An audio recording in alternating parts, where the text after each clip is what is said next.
සුබ දවසක් වේවා මගේ හිතවතුනි. මම අද ඔබ වෙත ගෙන එන්නේ වැඩිපුර කවුරුත් කතා නොකරන නමුත් හිගව විට අප ශරීරයේ ලෙඩ රෝග ගණනාවක්ම ඇති කරන විටමින් D ගැන. මගේ channel එක තාමත් subscribe කරලා නැත්නම් subscribe කරන්න. එතකොට මම channel එක වෙත යොමු කරන වීඩියෝ ඔබට කෙලින්ම නැරඹීමේ හැකියාව උදා වෙනවා.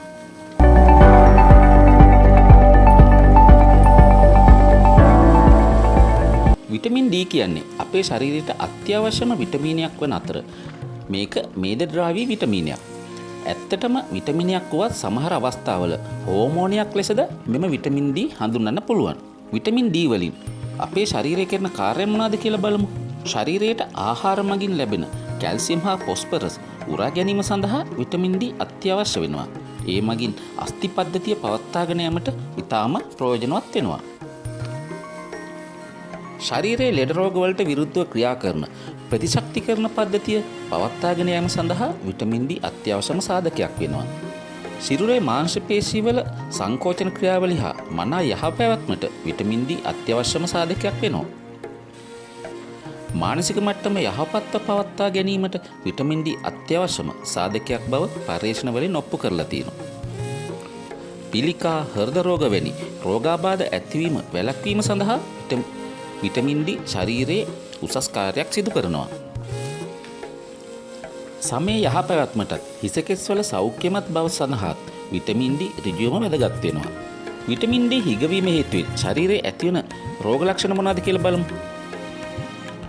අස්ථිවල ඇතිවන වේදනාව, මාංශ පේශීවල කැක්කුම, අධික විඩාබර ගතිය හා නිදිබර ගතිය, නින්දට බාධා ඇතිවීම, සන්ධිවල හේතුවක් නොමැති අධික වේදනාව, ඊට අමතරව අස්ථි පද්ධතිය දුර්වල වීම හා ආහාර අරුචියත් ඇති වෙන්න පුළුවන්. සමේ මලානික බව හා හිසකෙස් අකලට වැටීමත් විටමින් D ශරීරයේ අඩු වුනහම සිදු වෙනවා. ඔබ දන්නවද විටමින් D අපේ ශරීරයට ලබා ගැනීම ඉතාමත් පහසුයි.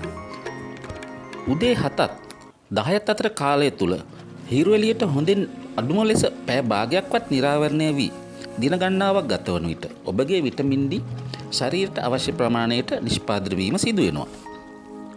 වකුගඩු හා අක්මා රෝග තත්ත්වවලදී විටමින් D අඩුවීම සිදු වෙනවා. එවැනි අවස්ථාවල රුධිර පරීක්ෂණයක් සිදු කර අවශ්‍ය නම් වෛද්‍ය නිර්දේශය පරිදි විටමින් D පිටතින් ලබා ගන්න පුළුවන්. මස්, මාළු වර්ග, පීකුතු, බිත්තර කහ මදය, කිරි වර්ගවල විටමින් D යහමින් පවතිනවා. එම ආහාර වැඩිපුර ආහාරයට ගැනීමෙන් විටමින් D අඩුවීම ඔබට සකසා ගන්න පුළුවන්. අත්‍යවශ්‍යම නම් වෛද්‍ය නිර්දේශය මත පිටතින් විටමින් D ශරීරයට ඖෂධයක්සේ ලබා ගැනීමට හැකියාව පවතිනවා. මම මේ අද ඔබ වෙත ගෙනාවු වීඩියෝ එක වැදගත් කියලා හිතෙනවා නම් තවත් කෙනෙක් දැනුවත් කිරීම සඳහා ෂෙයා කරන්න. ඔබ තාමත් මගේ channel එක subscribe කරලා නැත්නම් subscribe කරන ලෙස කාරුණිකව ඉල්ලා සිටිනවා.